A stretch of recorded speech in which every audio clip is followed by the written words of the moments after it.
नमस्कार, आप सभी का एक बार फिर से स्वागत है हमारे चैनल भक्ति ज्ञान में। हरिपुर नाम का एक गांव था जिसमें एक सेठ रहा करता था। वो सेठ बहुत ही कंजूस था।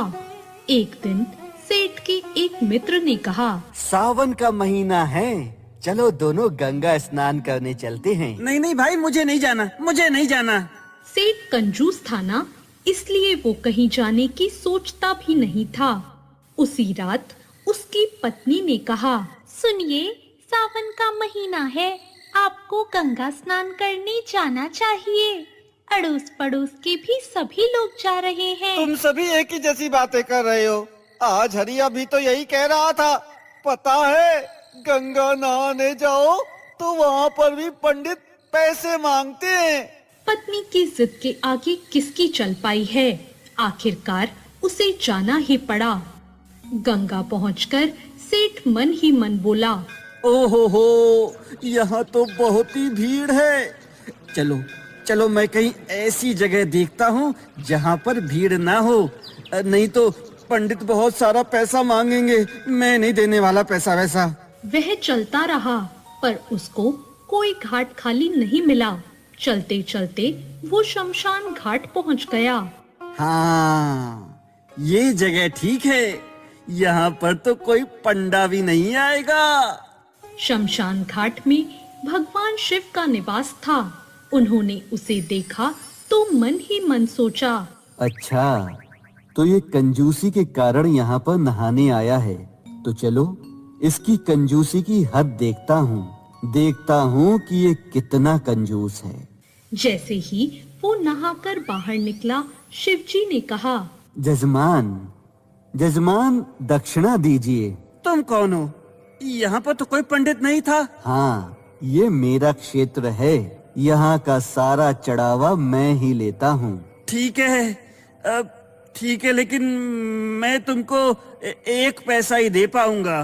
ठीक है, लाओ दो, एक पैसा ही दो। हाँ, पर अभी तो मेरे पास कुछ भी नहीं है, एक पैसा भी नहीं है। तो तुम ऐसा करो, एक पैसा उधार चढ़ा लो मेरे ऊपर। हाँ तो ठीक है, अपना नाम पता लिखवा दो, हम स्वयं आकर ले लेंगे। कुछ दिन बाद शिवजी उस सेठ के घर पहुँचे। सेठ की पत्नी बाहर निकली और बोली, जी आप कौन? जी वो जजमान के ऊपर मेरा एक पैसा उधार है, मैं वही लेने आया हूँ। पत्नी अंदर जाकर सेठ से कहती है, सुनिए, कोई आया है, कह रहा है आपके ऊपर उसका एक पैसा उधार है। सेठ उसे पूरी बात बताता है। ऐसा करो, जाके उससे कह दो कि मेरे पति घर पर नहीं है। पत्नी बाहर जाती है और कहती है, जी मैं भूल गई थी, मेरे पति तो बाहर गए हैं, वो घर पर नहीं हैं, आप बाद में आइएगा। हाँ, तो कोई बात नहीं, मैं उनका यही इंतजार कर लूंगा। तब तक आप जो खाने के लिए बनाया है वो लाकर हमें दे दीजिए, बड़ी भूख लगी है। पत्नी अंदर आती है और कहती है, अरे वो खाना मांग रहा है, एक पैसे के चक्कर में खर्चा ज्यादा हो जाएगा, उसको एक पैसा दे दीजिए और चलता करिए। अरे तू एक काम कर, उससे जाके कह दे मेरे पति बीमार हैं। हाँ, ये कह दे, तुम बाद में आना। जा बोल दे जाके। वो बाहर जाती है और कहती है, अरे सुनिए, मेरे पति बहुत बीमार हैं, तो आप बाद में आइएगा, जब वो ठीक हो जाएं। अरे, वो बीमार हैं क्या?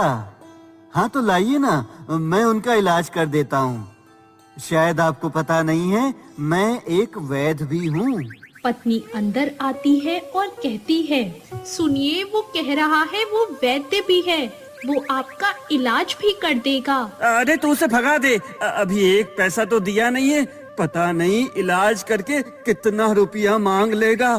तू एक काम कर, उसको बोल दे कि मेरे पति मर गए।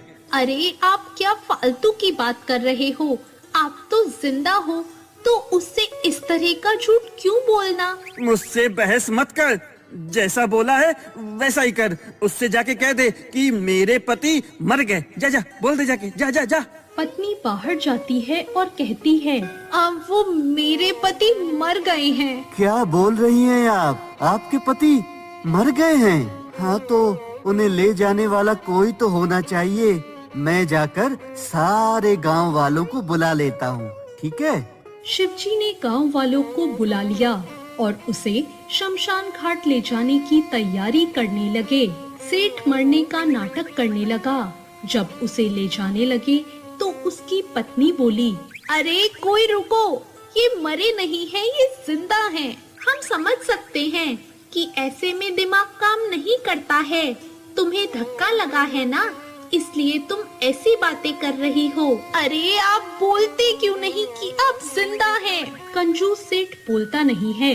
वो सोचता है अगर वो बोला तो उसे पैसा देना पड़ेगा। उसकी पत्नी रोती है, उन्हें रोकती है, पर उसकी कोई नहीं सुनता और वो उसे ले जाते हैं। शमशान पहुंचकर उसे चिता पर भी लेटा दिया जाता है। जजमान अब तो उठ जाइए, अब आपको अग्नि दी जाएगी, फिर कुछ नहीं बचेगा। पर वो आदमी तो बहुत ही कंजूस था, वो उठा नहीं। मैं आज तक लोगों की भक्ति से प्रसन्न हुआ हूँ, पर आज मैं तेरी कंजूसी की हद देखकर हैरान हो गया हूँ और तुझ पर प्रसन्न भी हो गया हूँ। उठ जा और बता कि तुझे क्या वर चाहिए। सेठ उठ जाता है और कहता है, अगर आप कुछ देना ही चाहते हैं तो वो जो 1 पैसा है ना, जो आपका मेरे ऊपर उधार है, उसे माफ कर दीजिए, बस। तथास्तु। ये कहानी आपको कैसी लगी कमेंट करके जरूर बताएं और ऐसी और कहानियों के लिए हमारे चैनल भक्ति ज्ञान को सब्सक्राइब करें।